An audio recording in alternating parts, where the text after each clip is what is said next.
They did a feature, a segment dedicated solely on Pratt. And Gadi Schwartz opened on the NBC Nightly News, and I'll quote him so you can hear the messaging yourself. Quote, "What happens to human creativity in the age of AI? Well, art school enrollment goes up. Didn't see that one coming. But as it turns out, the future of art might be less about resisting AI and more about reimagining how the digital and physical merge in this real world." End quote.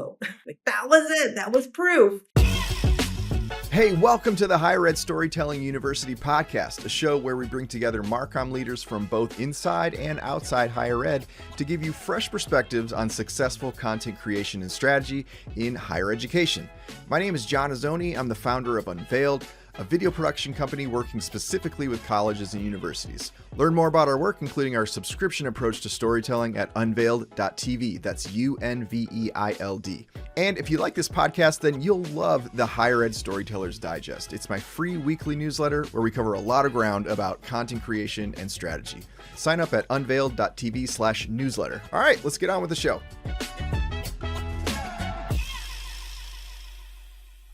Folks, what do you do when the headlines keep saying that your industry is dying, but you know that's not the whole story?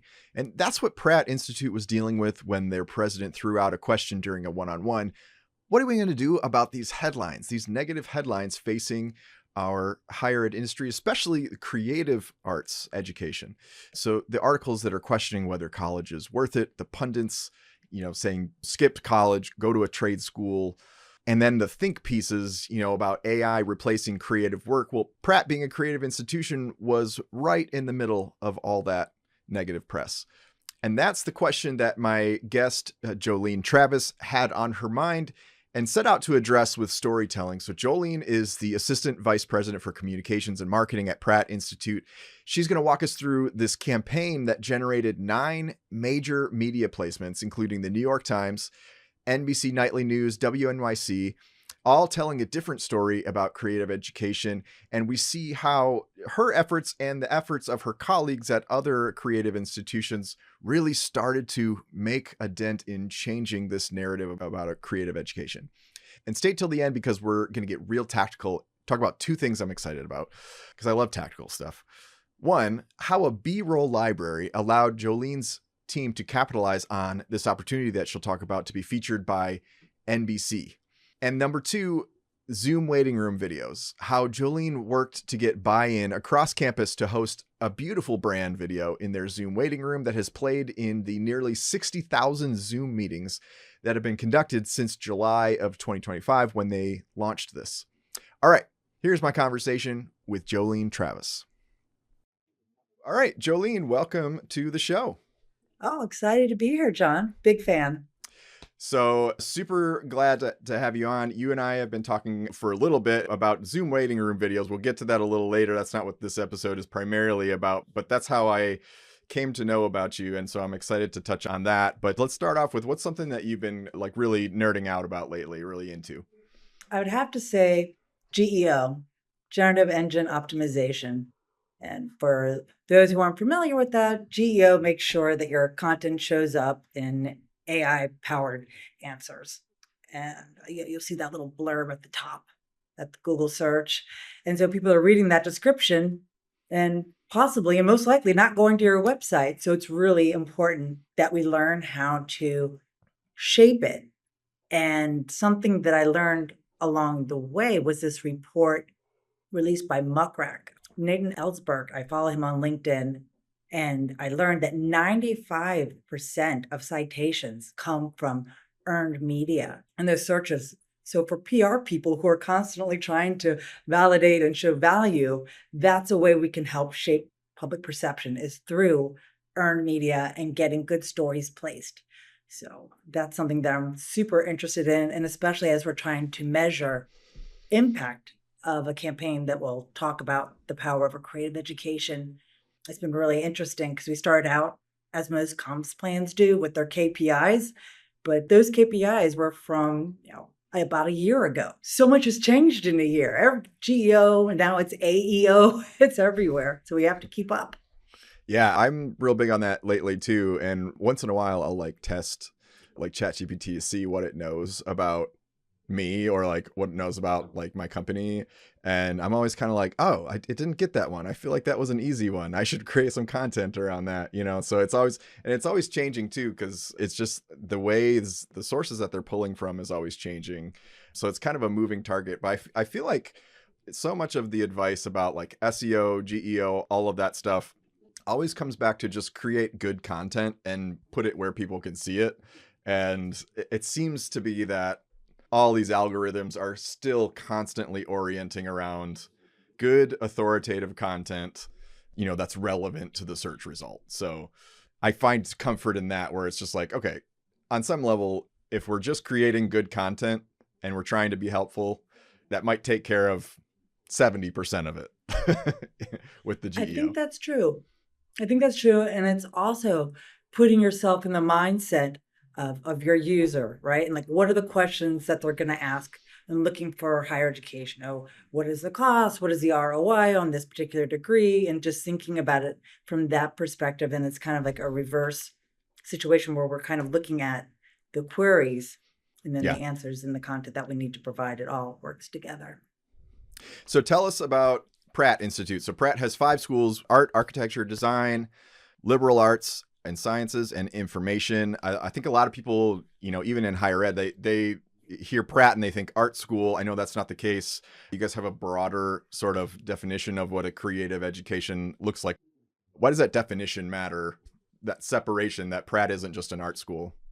Yeah, yeah. That's really important to think about because, when we get back, if I can just go back in the Wayback Machine, Pratt was founded in 1887 with this bold vision where the founder wanted to prepare all students with creative and technical knowledge and abilities so that they could pivot in a rapidly changing world. And mind you, this was timed with the Industrial Revolution. And think about what we're going through now with AI and even before that, the internet. We've always been having to, keep pace with all of these changes and think creatively around developing solutions. And so fast forward today, Pratt is in Brooklyn as well as in Manhattan on 14th Street for those, who are familiar with New York. We're close to Union Square. And we're educating probably like around 5,000 students across 50 programs.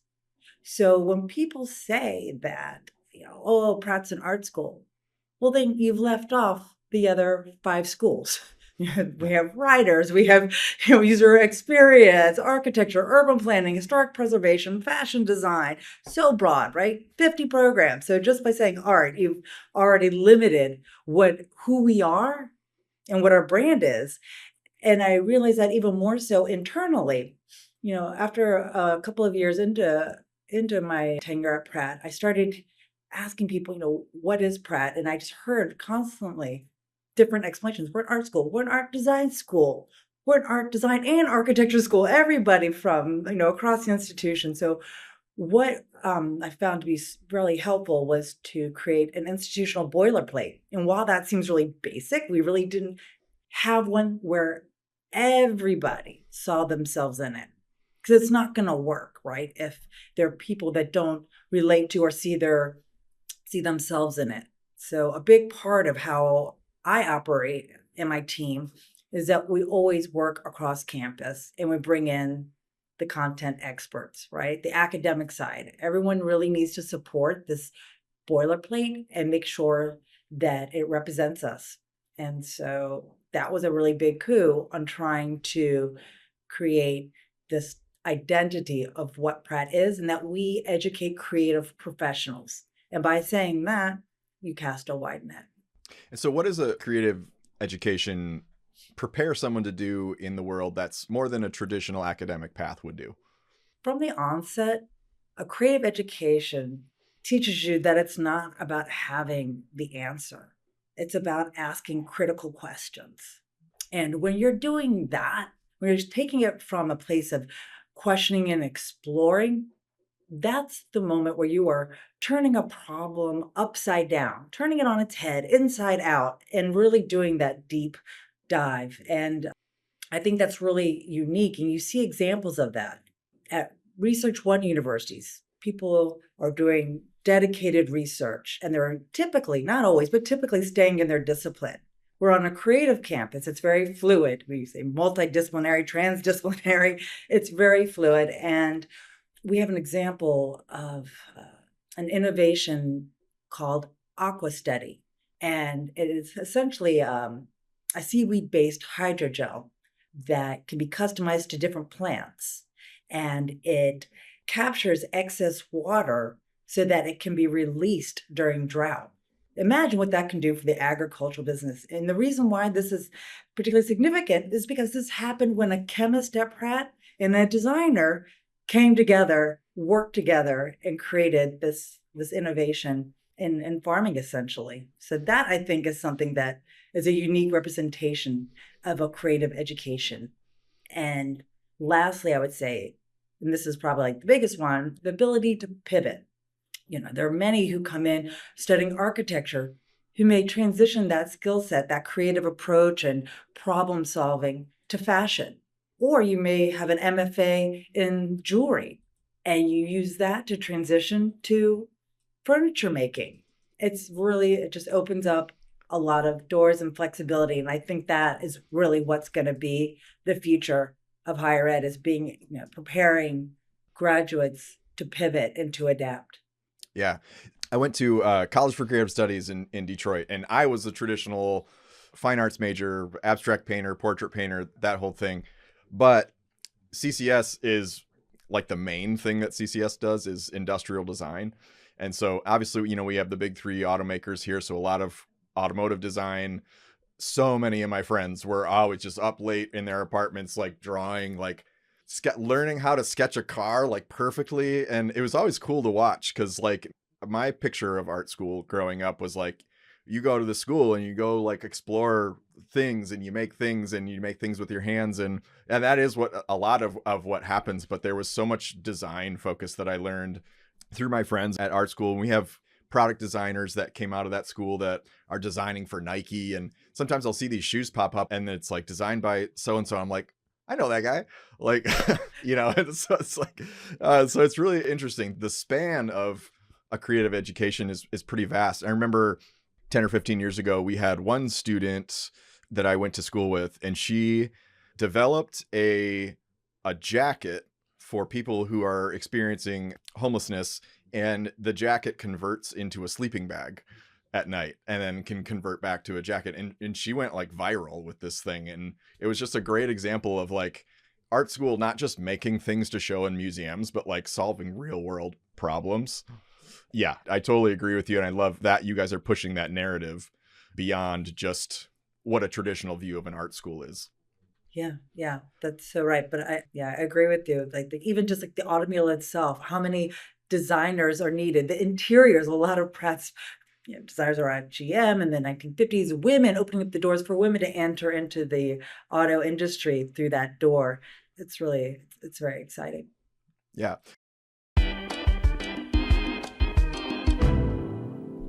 Have you ever watched an Olympic relay race? Did you see the one where the runner passed the baton to the next runner who grabbed it and then just walked off the track? Don't worry if you haven't seen it because it doesn't exist, because that would never happen. And if it did, it would surely go viral because it would be such a bizarre moment in sports history. Folks, this is how so many colleges are operating with their videos. The videographer hands them the finished video, and then maybe they take a couple steps and post it to YouTube with a vague title, or they'll toss it in an email or two. But that's about where they stop and move on to the next thing. And when you lack a clear plan for distribution, it's hard to know where the finish line is. And so you stop way short of the goal, and only a fraction of your audience has an opportunity to see your video. Distribution is just one of the things we address in our strategy workshops. Not only are we going to help you figure out what videos you should be making, but we're going to show you exactly what to do with those videos when they're done. And all of this is built around you and your resources. So we're not going to hand you a plan that's unrealistic for your team, nor are we going to try to sell you a bunch of videos. Learn more at unveiled.tv/strategy, and on that page you can flip through a real strategy blueprint that we made for a client. All right, let's go back to the show. Strategically.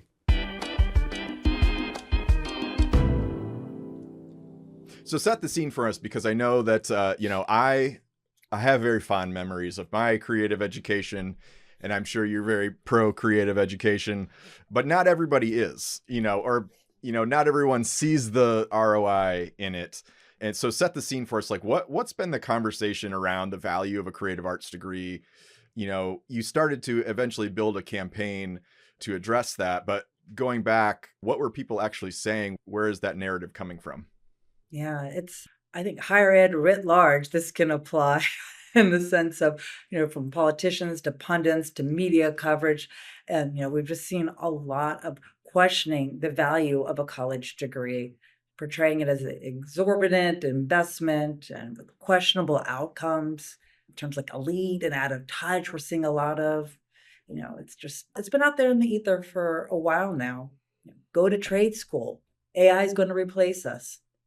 Yeah, and I see articles on LinkedIn too that come up about, the value of a liberal arts education declining, creative arts education. So it can be discouraging. And then, your president, asked what are we going to do about all these negative headlines? So you came back with this power of a creative education framework. So tell me about that. Where did it come from? How did it develop? Yeah. This really crystallized for me this headwinds that higher ed is facing during my one-on-one with our president, Frances Burnett. And she likes to throw out these rhetorical questions. And this one really stuck with me when she said, "What are we going to do about these headlines?" And that was December 2024. And, we were just heading out for the holiday break and really impacted me, really thought about it for a lot over the break. She's like, could we change public perception? Could we really, make an impact and provide an alternative narrative? I wasn't sure we could do it, but I definitely hit the ground running in January and brought together my senior team. And we talked it through what we needed to do. And we deep dived and we worked across our Marcom team. And, part of this is not pushing out what our message is. It's learning what the other side is. I don't know if it's the other side, but the other perspectives are saying. It's really important because that's going to inform your storytelling and messaging. And it is just critical that you have a clear strategy and you use that as your guiding star. And that's what we did. We got to work. We started building this framework.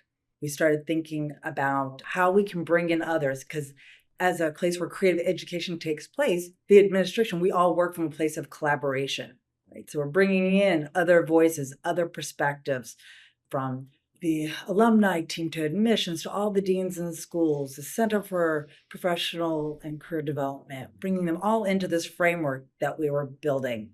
Because throughout the messaging, we all have to be telling the same story, and it needs to come across from press outreach to public programming. How can this messaging be used to inform video and website and photography? We all have to be on board. Yeah. So you built this framework, you had data, 92% of graduates working in their field or a related one. They were working at MoMA, the Museum of Modern Art, Google, these names that people recognize. And then you went to the School of Art thinking this was going to be an easy sell when you were trying to round everyone up around this framework. So what happened in those conversations? Yeah, a lot of people that we were talking with, they were very much on board with the power of a creative education. As we went, we didn't just, shoot the framework over and ask for feedback. We met with everyone. We talked. We really listened. And when we went in front of, for example, the School of Art and all the chairs, we're talking about the ROI, and we pointed to that page where the stat of the 92%, is visible on the graduate outcomes. And one of the chairs rightly pushed back on it and said, but we don't see ourselves in that. And we see ourselves, where an art residence or a grant can be the equivalent of a first year salary, an entry year salary. Or another chair said, back in my day, having a good bar gig that allowed you to do your creative work, that was continued success. So then it was really this question of who's defining success? Is it a salary, does that mark success, that figure, that number? Is it the parents' perspective? Are they define success? Society. So it really became a wider conversation that informed our storytelling, and we're making additional web content that we can use in our arsenal, reflecting these different benchmarks of success. That's really interesting because, yeah, I think we glamorize places like Google and, museums or wherever else as the marker, like people left creative education and went and started designing for GM, or Chrysler or whatever. And that's all like super great. But yeah, when you're looking at I guess we would call it like a fine artist, someone that's like in their studio, like making things, just wants to do that, it's interesting to think about a bar gig or a residency or something being like, yeah, you made it. Like you did the thing, you landed somewhere and you're continuing to do your work. So it's not always like this one-to-one translation of like, is your salary now tied to some big brand? But more like, are you doing what you set out to do? And have you been enabled to do that? Yeah, you're so right. I mean, because even in my conversations with students, when you're hearing, such, you could go into debt, all of these articles that you've been reading about, in the Wall Street Journal, as my team was doing this deep dive and learning about what was being said, about going back to trade school, or even Inside Higher Ed did a piece about the growing public disgust with the ethos of private and elite universities. I mean, there was so much there. So why are they here? And they're here at Pratt, like they were explaining, because you only get one shot at this thing called life. Mm-hmm. And let's make it worth it. Like let's follow our passion. So I think that's really something special. And who's to say what's success and what's not? I think it's just we should all kind of take a look in the mirror. Yeah. So you had the School of Art struggled to see themselves in that, and then you kind of had to go back to the drawing board maybe a little bit to kind of redefine that framework. So what was that like? And had you pushed out that original framework that a big group of your internal population struggled to see themselves in, what could have happened? Yeah. Well, that again is when we meet with the academic side, or just, when we're meeting with stakeholders, we walk in knowing that we don't have all the answers. And that's very important, that they are the content experts. Like we're the Marcom experts, right? We know our trade there, but we need to really listen to the academic side. And so we worked on we have different messaging, different tiers, but the most compelling message really came from having, that I have close proximity to the president. I hear the important, the language that she uses, how she uses it, the context, and the message that I heard, well, wasn't even a message at the time. She was just in conversation, resulted in 9 top tier placements. And I'll give you a little bit of that backstory. I was staffing her at an event with the Center for an Urban Future, which is a think tank, very influential in New York City. They influence a lot of policy. And she was talking with the executive director, Jonathan Bowles. And of course, he was asking, like, how are things in New York City's higher ed landscape? And, President Francis Burnett, without skipping a beat, acknowledged that, there's higher ed's under scrutiny. It's, these are a challenging landscape for all now, it's just like a lot going on. But without missing a beat, she was able to pivot and talk about, but for all the hardships with applications right now, Pratt School of Art is actually up. There is a waiting list for painting and drawing. Painting and That's drawing great. waiting list in May 2025. So with that, I was like, oh, that's golden. What can I do with that nugget? So I went back and I just did all my fact checking, went to academic research, got the data, went to admissions, coordinated on the messaging. And then the New York Times, they were doing a piece on the state of New York City and creatives and, light of affordability. And so with this, I took this media request to our chair in fine arts, Jane South, who is so media savvy, so wonderful to work with. And we did, as we always do with all media opportunities. We media prep, we hit the ground running, and we tested the messaging. We tested how this would possibly land. And she said that, for all of the hand wringing that's going on in New York City, the art community is thriving because we share resources. We're there for one another. And in the fine arts program at Pratt, quote, applications are up. The New York Times included that in their messaging in the piece. So then I knew we had something.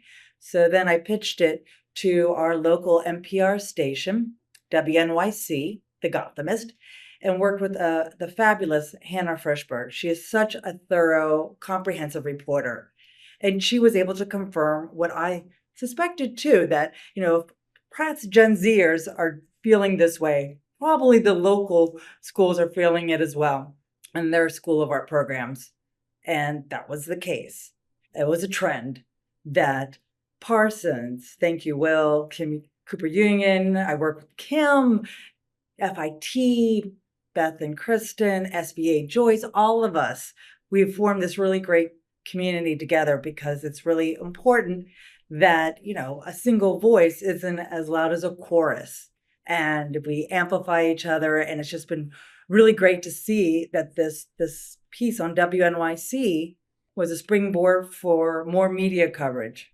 And from there, New York Magazine, the art newspaper, another feature in the New York Times. It goes on and on. But the personal highlight for me was NBC, because that was a moment where the messaging really stuck. They were doing a piece. They came to us. They read the Gothamist piece because, media drives more media.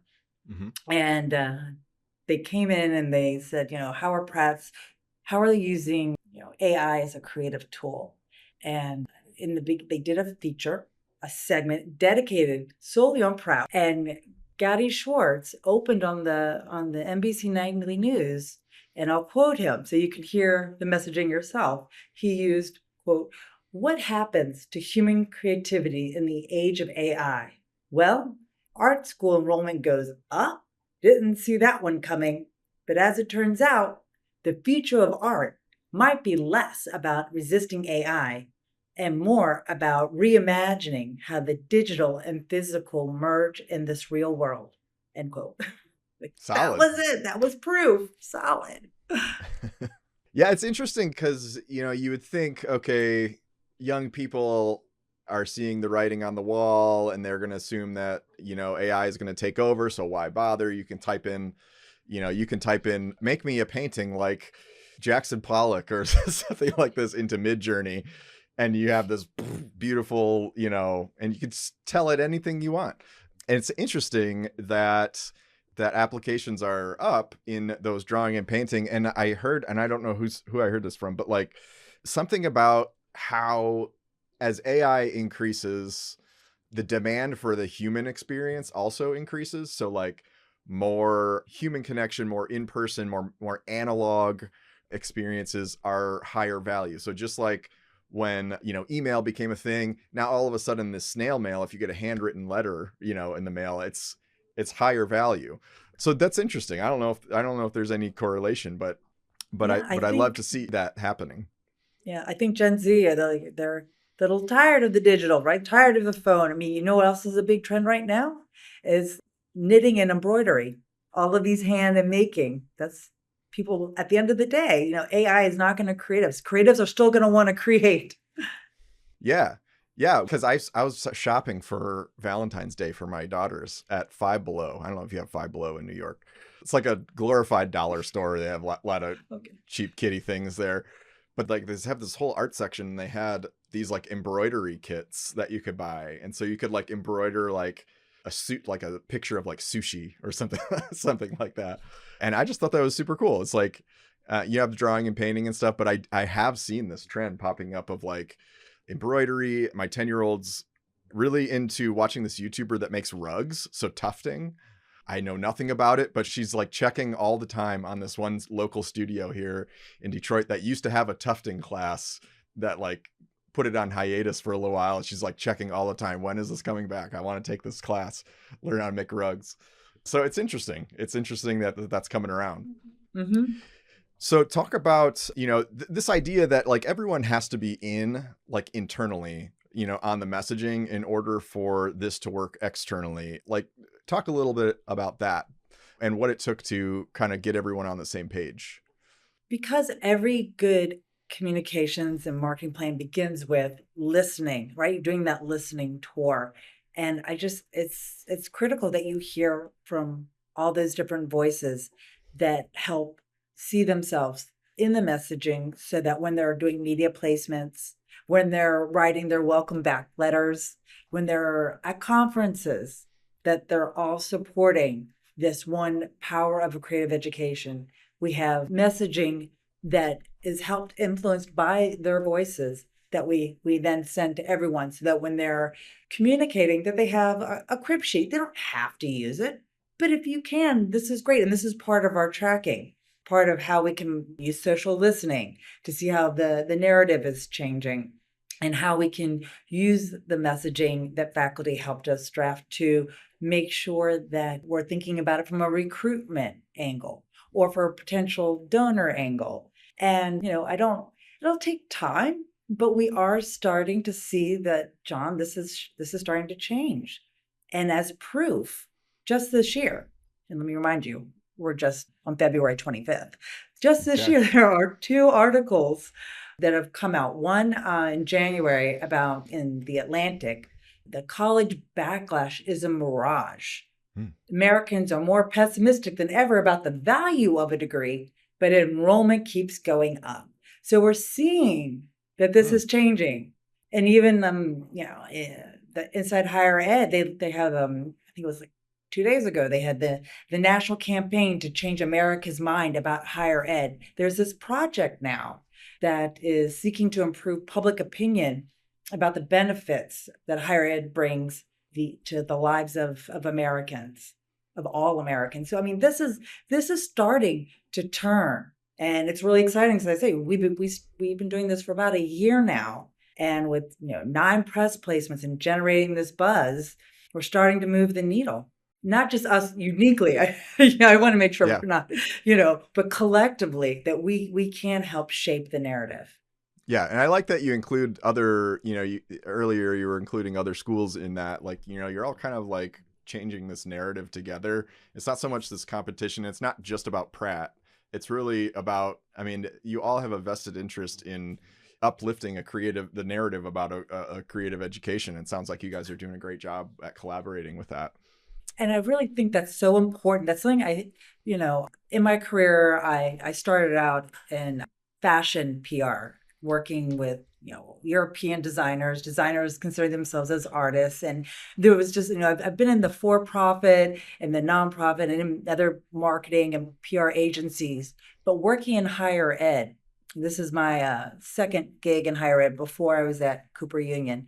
It's a really great collegial community that we can reach out and you can just call your peers, your counterparts, and ask them questions. Because typically, if you're facing something where in your Marcom shop, somebody else is having the same experience. And I go outside of the creative schools. I have James at NYU and Ellen at Columbia University because we're all needing each other and we can all work together to lift each other up. Absolutely.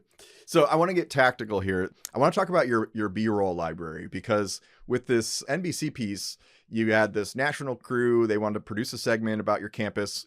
They apparently never set foot on campus, but you were able to rise to this occasion because of this B-roll library that you guys had, and the way that it was organized into a digital asset management system. And so tell me about that. So NBC called, they had seen all the buzz that was happening, and they wanted to do, as I was talking a little while ago, about how AI was we were using it as a tool for our creative work. And we had to move quickly when this call came in, right? And luckily, as I mentioned, we all came together in our communications and marketing team to think through the power of a creative education, how we could use the messaging to inform photography, videography, the website. So, how do we show ROI in a video? How do we show campus culture and our values in a video. And so that we have a really great photo video team, and they had lots of great images and footage of campus and our dam. We've been working with Binder, and they have really, it was just been a great resource so that all teams have access. So when the call came in, we were able to media prep faculty and students and provide footage and have this complete segment showing our beautiful campus, our students in the classroom and studios working. And then, of course, the interviews were conducted through Zoom.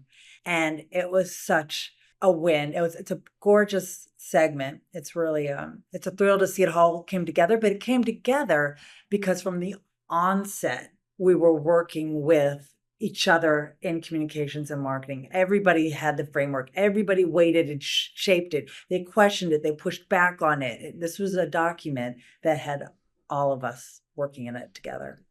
That's great. And that, I think, is so key. I think there's two things that I really try to impress on schools when it comes to video creation. Is number one, be always collecting stories, because the time to find stories is not when you need them.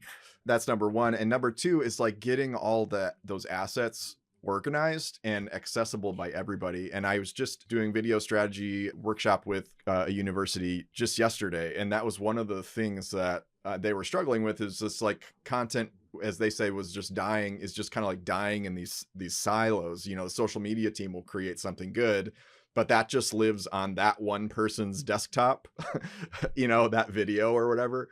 And they didn't have any sort of central way for everyone else to access it. So therefore their different platforms were a little bit fragmented. Instagram was doing great.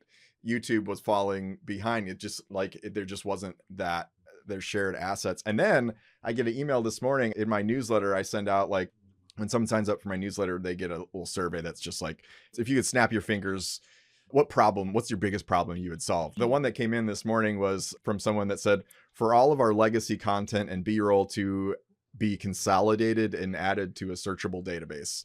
And it just seems like that is a big problem. And there's not enough talk about dams, digital asset management systems. But when you do invest in that and you kind of like focus on organization, you can jump on these opportunities, especially from a comms and a PR perspective, because as you did, you know, you want to make it easy for these people to talk about you. You know, you don't want to have to, you know, if they have to like search stock sites, you know, for the B-roll to tell your story, that's hard. That's very tedious work, you know. But like, you know, giving them like, here's all of our stuff. Here you go. Boom, use it. So good for you guys for being prepared in that way. Yeah, it's really important. So I want to switch gears and talk about Zoom meetings. This is one of the other tactical things. I originally reached out to you because I was like, I want to talk about these Zoom waiting room videos. I want to make a podcast episode about this. And you were like, all right, let's do it. So we got on our pre-call and we were actually like, no, this episode actually needs to be about, you know, combating this narrative of a creative arts education. We could talk about Zoom waiting room videos, but this will just be one question in a broader conversation. So, you know, you guys have Zoom meetings all over campus, and you guys implemented a video that will play as people are in the waiting room waiting to be let in. And so tell me about that and talk about what opportunities that creates for Pratt now that that's implemented. It's so interesting. I was, you know, doing a lot of reading and just kind of getting understanding a lay of the land and thinking about it through the admissions lens. And I learned that in some universities, up to 70% of prospective students and parents don't go on campus visits. They don't do the tours. They're just applying. And I just kind of thought, well, that's really interesting. And then I went a little bit further and I talked to HR, and majority of, you know, hiring interviews are first conducted over Zoom. Okay, we've really got something here. We have the Zoom waiting room, and how could we use this as an opportunity to show Pratt's culture, our values, the ROI, right? Getting back to our power over creative education's messaging. And that's when we started working very closely with the film video team to prepare this footage that became our Zoom waiting room. And it was a way to convey our brand and what we stand for. If people aren't coming to us, how do we bring campus to them? And so we stopped thinking of it like as an online waiting room and started thinking of it as a brand room. And I think it's a great opportunity for so many people to use. And when we, as always, right, I start by going across campus and thinking about who we need to get the buy-in first. Let's start socializing this Zoom waiting room, because I'm not sure if everyone would be on board. But it's sure enough, I talked to the admissions, if this be helpful for the admissions counselors, would it be helpful for alumni to create nostalgia, showing Pratt's campus and events, and I started working that way. And my last conversation, I think, was with the technology department. I said, well, what do you guys, what do you think about this? And they said, yeah, that's really easy to do, to upload it to the Pratt Zoom institutional account. Let's do it. So I had the buy-in. It was socialized, and so we informed our community. We wrote a letter that this is taking place, and that there's an opt-out option if you choose not to want to use the video. It may not be appropriate for everyone, but it certainly is a great tool for those external meetings. For prospective donors, I was thinking that might be helpful, but then I paused and I said, well, the fundraisers will probably never be late to a meeting and leave a prospective donor waiting in the waiting room. But it was really, but it really became this really effective tool, and something that I'm very proud of, because the footage from the Zoom room then, of course, was used for the NBC opportunity. That was all, of course, we talked about it in the dam. That's awesome. So when someone shows up to a Zoom meeting with someone from Pratt, they're led into this waiting room. They see this video, and I think yours is like 30 seconds or something like that. And so there is some, because you and I had sort of experimented with this in parallel with each other, because I had a Zoom waiting room video for a long time as well. And the one thing we had to figure out, or listeners would need to figure out to implement this, is like, how long do you want to keep someone waiting? Because the video starts right when they enter the waiting room. It starts automatically. So if it's a 30-second video and you want them to see the whole thing, you gotta wait 30 seconds. So mine was like a minute. Like, you had to have the sound on to like hear the whole messaging and stuff like that. And I never had anyone, so I was like a minute late to every meeting. I never had anyone say anything. And in fact, the only time anyone said anything was super positive. They were just like, I would get into these meetings with people and they'd have this amazed look on their face and be like, I've never seen that before. Like, I didn't know you could do that. And it's just like the brain's wired to respond to novelty. And if you create, I think, like, people see something that they don't expect, you create a sort of imprint, I think, on their psyche of like, oh, wow, that was this cool thing, I saw from Pratt Institute. Because I still remember the first time I saw it I was in a meeting with Student Bridge. They're a higher ed, sort of third party higher ed vendor. I still remember the name of that brand and like where I saw it and what it looked like. It's just stuck with me, because I'm like, I'd never seen that before. That's really cool. I should try that. So yeah, I think it's a really interesting distribution opportunity when you think about the scale of meetings that institutions have. And it's a really unknown touch point. When you think about, we always think about, how do we get people to sign up for a meeting? How can video be used to get people to sign up? But it's also like, well, when they are there, how are we using, video to further engage them? Yeah. To your point, it's an icebreaker. People know and are familiar with your company, your university, your organization before you've even started the meeting. You've already set the tone. What a great opportunity that is. And, since we launched this, which is July 2025, we've had nearly 60,000 Zoom meetings using that footage. And that's not bad for about 2,500 active users. So it's something that I really recommend. And it's kind of looking at your content library and media placement. Like, how can you all in communications and marketing work together? And this is a way, because it is so much visibility, right? When you're thinking about from media exposure to Zoom waiting rooms, it's exciting. Yeah. So for listeners listening to this, I did a blog post about Zoom waiting room videos on our website, unveiled.tv. I actually, if you want to see Jolene's videos, there's also an example from St. Mary's College. They have a couple stories that they play in their Zoom waiting room. You can go check that out and also see how to set it up, like how to access the back end of Zoom to set it up. So if you go to unveiled.tv and go to our blog, you can pursue that. But to wrap up here, Jolene, for a Marcom, director, maybe there's a small team. What's the version of this work that they can actually do? How would you boil this down to someone that's working with limited resources? There's one thing they should steal from the Pratt playbook. What would that be? Can I give more than one? Yeah, as many as you want. I'll be quick. I would say 3 things. I'll say them quickly. The first is have your communications with the PR lens close to the president. That's where you're really going to get your inspiration, your language. I've worked with 4 presidents now, and it has always been like the biggest way in which I've kicked off my storytelling. It's really important to have that proximity.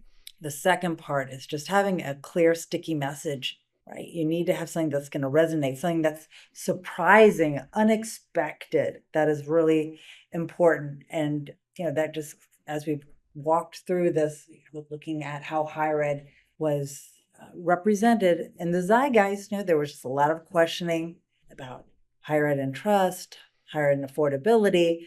But what we're looking at is higher ed's messaging. Like as the storytellers, we really need to effectively tell higher ed story across all platforms. And it starts with the messaging. And the last is partner, partner, partner. Talk to as many people, get different ideas. You don't want everybody thinking the same thing. You need to really sharpen your storytelling skills by listening to different voices, and also not just, yes, of course, the academic side, really partnering with them, but also your personal professional network, making sure that you are partnering with other institutions of higher ed. As I said before, the single voice is great, but a chorus is even stronger. So that would be my playbook. Awesome. Well, this has been super great, Jolene. Where can people connect with you at if they have questions or want to chat with you? Wonderful. Please reach out to me. I'm on Jolene Travis on LinkedIn. All right. You heard it here first.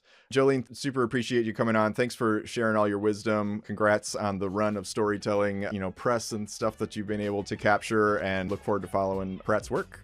Wonderful. Thank you so much for having me, John. It's always a pleasure to hear you. Hey, thanks for listening. I want to give you 2 things before you go. Number 1, reminder to sign up for the Higher Ed Storytellers Digest. It's my free weekly newsletter for Marcom leaders where we talk about all things content creation and strategy in higher ed. Subscribe at unveiled.tv/newsletter. Number 2, follow me on LinkedIn. If you're searching for me, my name is John Azzoni, and it's spelled Johnazoni. All right, I'll catch you on the next episode, and in the meantime, I'll see you in your inbox. Okay, bye.